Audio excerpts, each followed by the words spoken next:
So I've just been listening to an interview with the actor Rose McGowan. And if you don't know Rose McGowan, as well as being in films like Scream in the 90s, she was sadly one of those who were attacked by Harvey Weinstein. And so she's been in the news around that over the last few years. And as a result of that attack, she suffers post-traumatic stress and flashbacks and interrupted sleep and all of those kind of things that naturally make sense would happen to somebody who's been through a trauma like that. And during the interview, which she was talking about all sorts of things, her career, her worldview, her outlook. But one of the things that she mentioned in this particular interview was with the BBC documentary maker Louis Theroux, the interview, if you wanted to listen to it for yourself. She just mentions as an aside that her therapist actually advised her to get a puppy. And she said, get a dog that itself hasn't been traumatized. And so she took that advice and she got this puppy. And she's had the puppy now for 3 months. And she said, all of these symptoms that I've been struggling with for the past 22 years, she said, since I've got this puppy, have been reduced by about 85%. Now, this is a phenomenal thing, isn't it?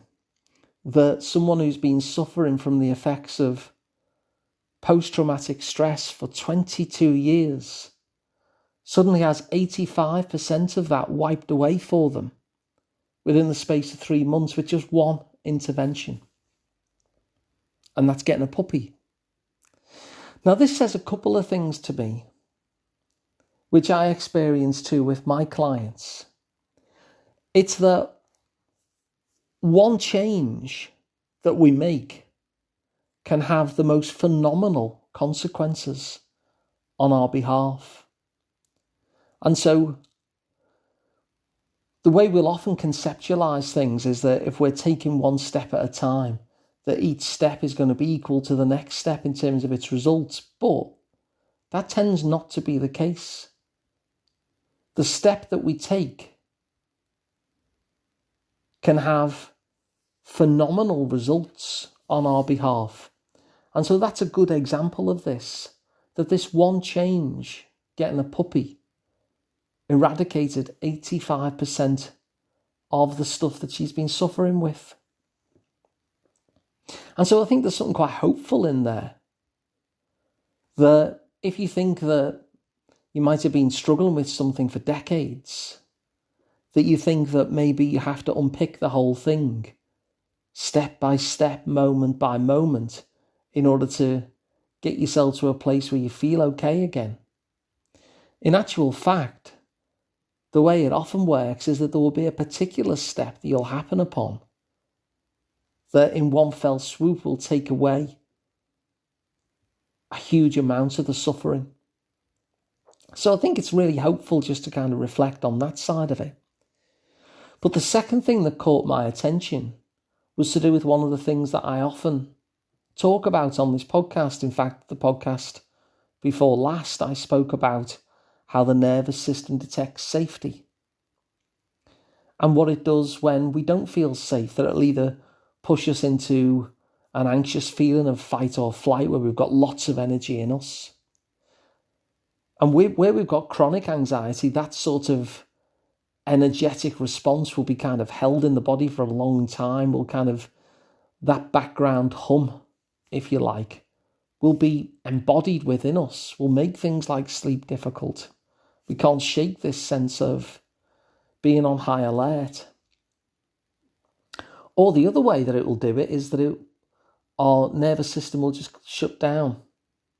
It's why, for instance, sometimes people will faint when they're stressed, or will simply freeze, or when we numb, or when we withdraw from the world, we hunker down under the covers. That's where our nervous system has moved into a shutdown. And both of those are a response to our bodies, our nervous systems, that wonderful alarm system that we have inbuilt into us to try and keep us safe, is actually reacting to some cue of unsafety, and so keeping us in that place.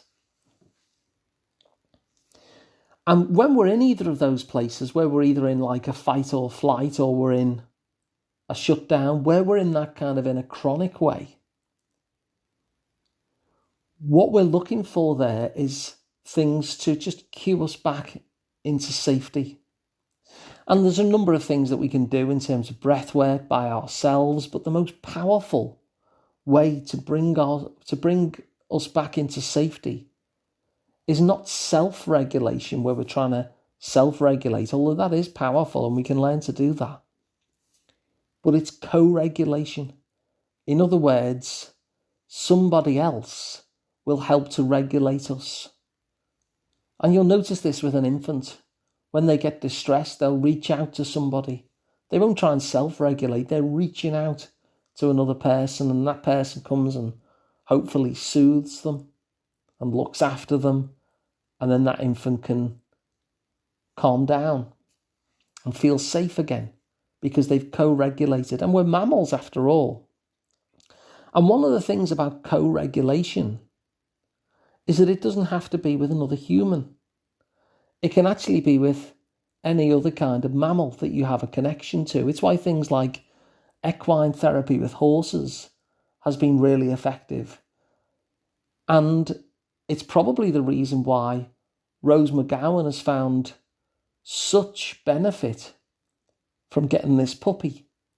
Because what will be happening with her nervous system is that she will be co-regulating with this other mammal that she wants to be around.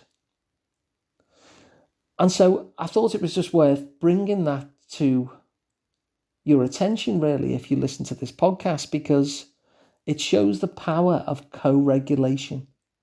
That if you can be with another person who you want to be around, when we're feeling unsafe, that is a wonderful way to regulate our nervous systems. We're effectively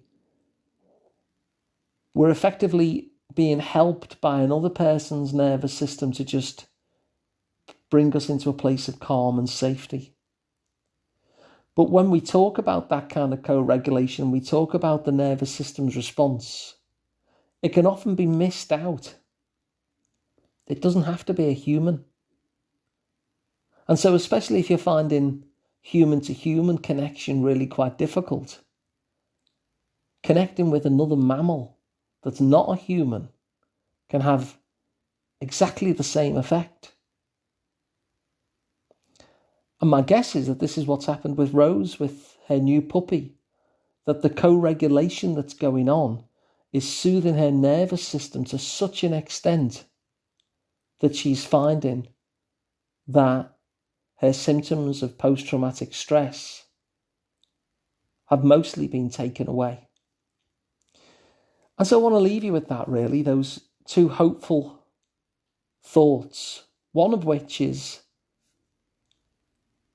one step can actually have results which are way, way bigger than the step that you've taken, can really set something in motion, even though it's only one step. And the other thing to take away is the power of co-regulation. And that co-regulation doesn't actually have to come from a human, but another mammal like a horse or a dog or a cat, where you have a connection to that animal, will also co-regulate as well and just invite our nervous systems back into a place of calm and engagement and safety again.